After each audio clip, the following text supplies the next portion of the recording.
کتنی بار کہا ہے میرے سامنے مت آیا کرو، میرے کمرے میں تو بالکل نہیں۔ زید عالم کے کرخت لہجے پر مناہل کی آنکھیں برسنے لگی، مگر وہ اسے نظر انداز کرتے رخ پھیر گیا۔ وہ بچپن سے اس کے نکاح میں تھی، مگر وہ اسے اب بھی بچی ہی سمجھتا۔ اتوار والے دن سب گھر والے شادی پر گئے۔ رات ہوئی تو اسے اکیلے کمرے میں ڈر لگنے لگا۔ جب تک وہ لوگ آتے مجھے اپنے کمرے میں رہنے دیں پلیز۔ وہ واقعی خوفزدہ تھی۔ تھوڑی دیر میں لائٹ چلی گئی۔ گرمی سے مناہل کا وجود پسینے میں شرابور تھا۔ تم اپنے کپڑے گیلے کر لو، گرمی کم لگے گی۔ وہ جو شرٹ لیس بیٹا تھا اس کو گرمی سے بے حال ہوتا دیکھ کر بولا۔ مناہل باتھ روم سے گیلی ہو کر آئی تو اچانک لائٹ آ گئی۔ زید کی نظر اس کی۔ اس رات وہ بخار میں پھنک رہی تھی۔ فرخندہ بیگم دیر تک اس کے پاس بیٹھی رہی، اس کے ہاتھ کو اپنے ہاتھ میں لے کر چومتی رہی۔ وہ سرخ و سفید پھولے پھولے آئرس والی بچی اپنے بابا کے بارے میں سوالات کر رہی تھی۔ اتنی تکالیف میں بھی اسے صرف اپنے بابا کا خیال تھا، اور فرخندہ بیگم ہمیشہ کی طرح چہرے پر ایک نرمی سجائے اس کے ساری سوالوں کا جواب اکتائے بغیر دیتی جا رہی تھی۔ کافی دیر گزرنے کے بعد انہوں نے ہاتھ بڑھا کر اس کے بالوں میں انگلیاں چلانا شروع کر دی۔ گردن تک آتے ہوئے گھنے بال ان کی انگلیوں سے سرکتے جا رہے تھے۔ اس کی آنکھیں آہستہ آہستہ بند ہونے لگیں۔ اسے گہری نیند میں ڈوبتا ہوا دیکھ کر فرخندہ بیگم نے جھک کر اس کے ماتھے پر اپنے لب رکھے اور کمرے سے باہر نکل آئی۔ اگر انہیں معلوم ہوتا کہ آج رات کون سی قیامت ان کی 10 سالہ معصوم بچی پر ٹوٹنے والی ہے تو شاید اس رات وہ اسے اکیلا چھوڑ کر کمرے سے باہر نہ آتے۔ وہ برستی ہوئی رات تھی جس نے پوری حویلی کو اپنی لپیٹ میں لے رکھا تھا۔ گہرا اندھیرا، خوف، ہوس سے پھیلی ہوئی نگاہیں جو کسی کے جسم میں اٹھنے والی درد کی ٹیسوں سے بالکل بے خبر تھی۔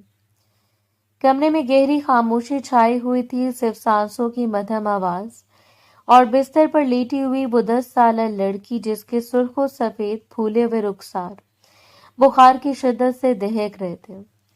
اچانک کمرے کا دروازہ آہستگی سے کھلا اور اندر آنے والے وجود نے اپنی تیز نگاہوں سے ہی پہچان لیا تھا کہ وہ سامنے بستر پر سو رہی ہے۔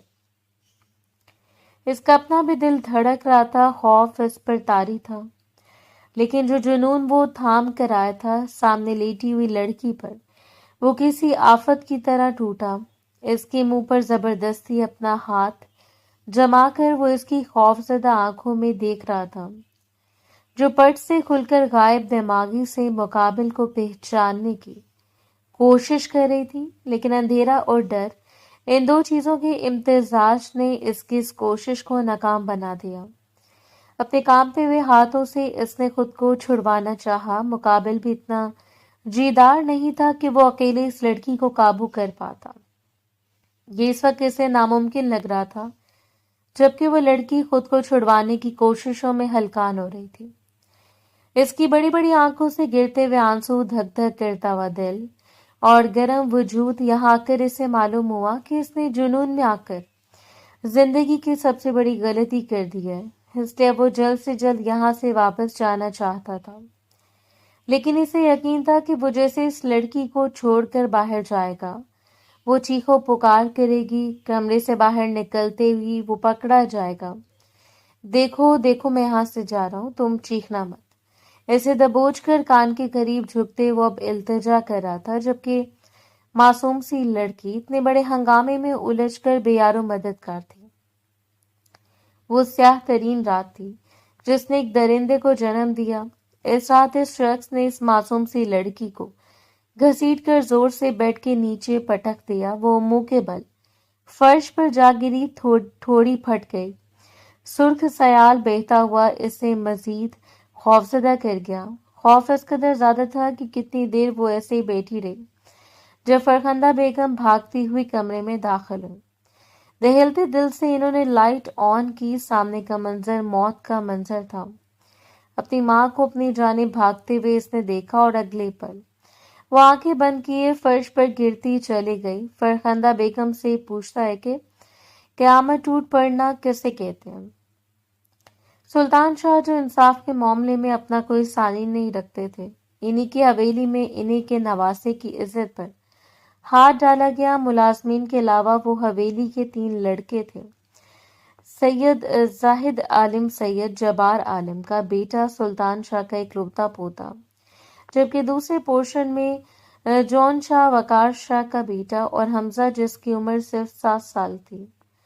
سو اس پر شک بے بنیاد تھا۔ اگر یہ ملازموں کی حرکتی یا حویلی کے بیٹوں کی تو کوئی بھی آنکھ سے بچ کر جانے والوں میں سے نہیں تھا۔ اتنے بڑے ہنگامے میں وہ اپنی ماں کی گود میں دبک کر بیٹھی تھی۔ زندگی میں پہلی بار اسے معلوم ہوا کہ عزت چلے جانے کا خوف کیا ہوتا ہے۔ وہ صرف اتنی سی عمر میں، حالانکہ اس نے کبھی ایسا نہیں سوچا تھا۔ سلطان شاہ نے محبت سے اسے اپنے پاس بلا لیا۔ وہ حویلی کا سب سے بڑا لڑکا تھا، سید زہد عالم، جس کی عمر اس وقت 18 سال تھی۔ اس لڑکی سے پورے 8 سال بڑا، ماتھے پر بکھرے ہوئے بال اور چہرے پر یہ چھائی ہوئی شدید بیزاری کے باعث اپنے ہاتھوں کو پشت پر باندھے وہ نہایت عجیب نظروں سے یہ سارا ڈرامہ دیکھ رہا تھا۔